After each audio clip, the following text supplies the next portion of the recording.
In front of me is Microsoft Surface Duo, and today I would like to show you how you can manage vibration settings on this device.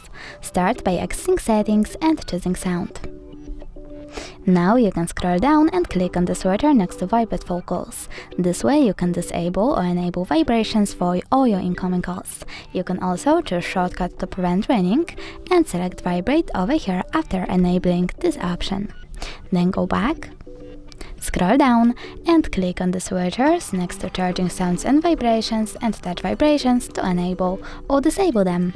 Thanks so much for watching. If you enjoyed this video, don't forget to leave a like, comment and subscribe. Bye!